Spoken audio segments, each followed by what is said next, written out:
All right. I hope everybody has had an amazing Labor Day. It is about 6:30 p.m. West Coast time on Monday, September 1st, 2025. I made a long video last night about the Taylor Lorenz article that was published first thing last Wednesday morning on the website wired.com, and I got something wrong in that video. So this video is a correction of that one thing that I got wrong.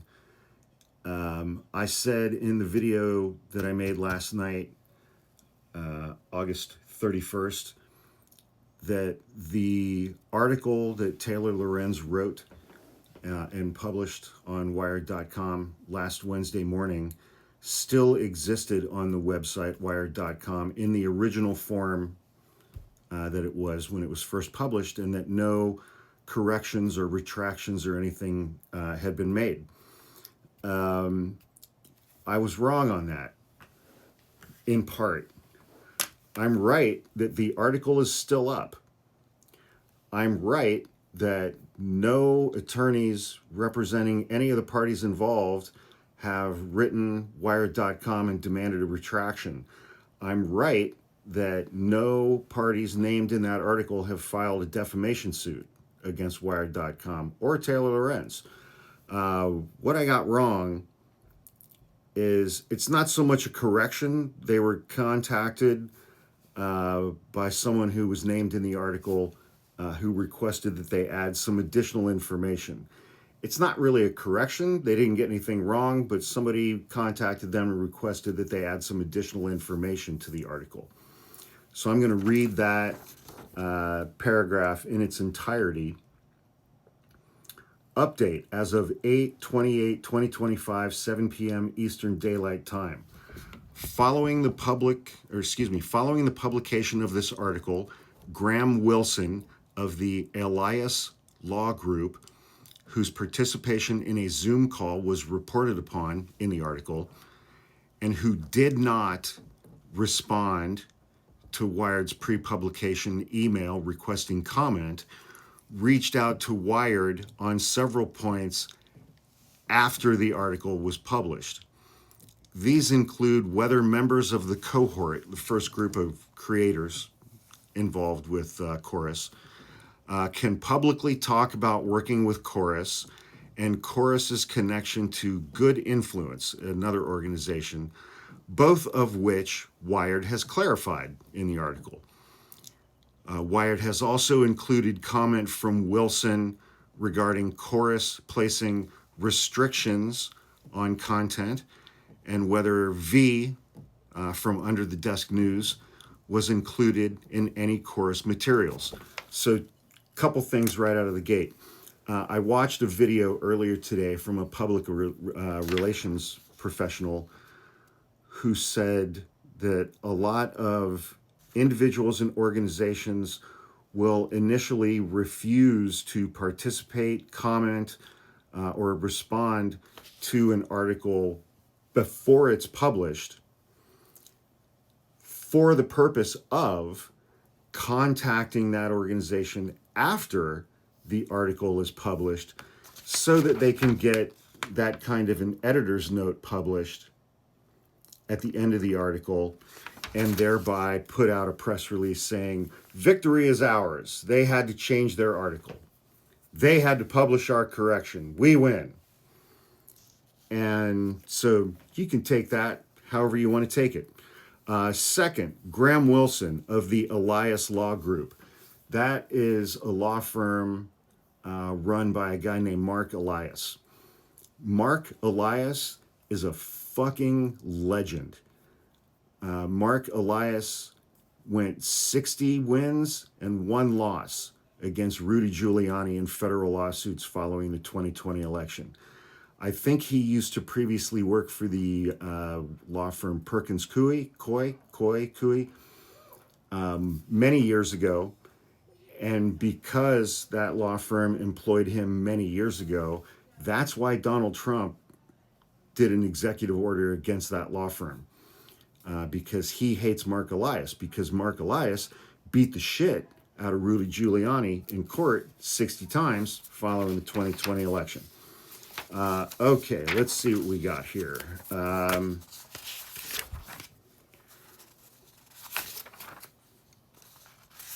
trying to get to the corrections here. There were 2 or 3, I believe. Wait, hang on. Okay. The attorney, whose last name is Wilson, maintained in a post-publication email that, quote, creators are free to work with other groups or take on other partnerships outside the chorus program and say whatever they want as part of that work on their own. A little ambiguous. Then we have this one. I'll just read this whole paragraph.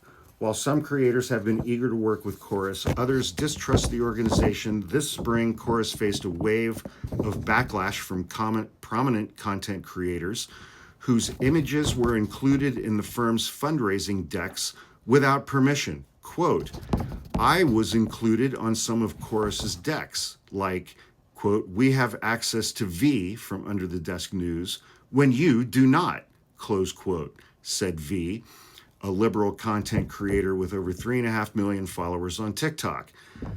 Here's the addition, because it's not a correction. Following the publication of this article, the attorney Wilson said that, quote, there is no record of V being included in any Chorus material, nor being named as part of that effort, close quote. What did he not say there? He did not say, this didn't happen. He said, we don't have a record of this. So if they shredded it, they don't have a record of this. Cool. Top shelf stuff right there.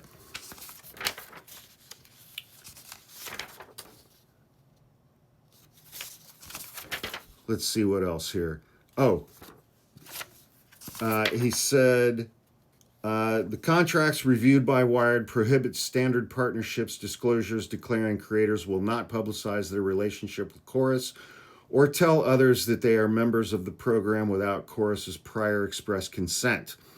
The addition from Mr. Wilson, a screenshot from a slideshow was shared with Wired following this article's publication by Graham Wilson, a lawyer representing Chorus, that offers several talking points if a member of the cohort wanted to discuss Chorus publicly.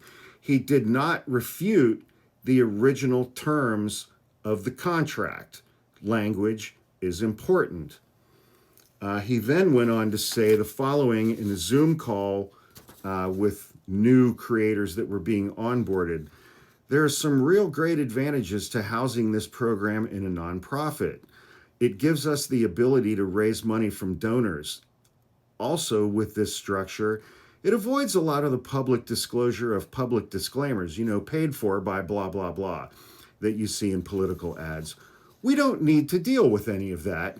Your names aren't showing up on, reports filed with the FEC. Wilson did not reply to a request for comment on that particular thing. So there's that.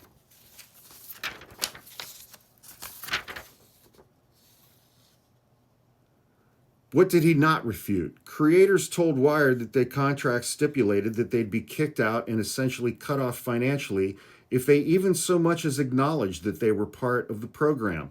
Some creators also raised concerns about a slew of restrictive clauses in the contract, talking about the contract, not something that came after the contract. Also did not refute this, but the contract sent to creators from Chorus came with some strings. Among other issues, it mandated extensive secrecy about disclosing their payments and had just restrictions on what sort of political content the creators could produce. This guy's an attorney representing Chorus. He did not refute that. He did not refute that. And a lot of people are like, Hawk, why the fuck are you talking about this still? I'm talking about this still, and I'm going to keep talking about it because so many of you have been complete assholes to me because I continue to talk about this. So I'm not going to stop.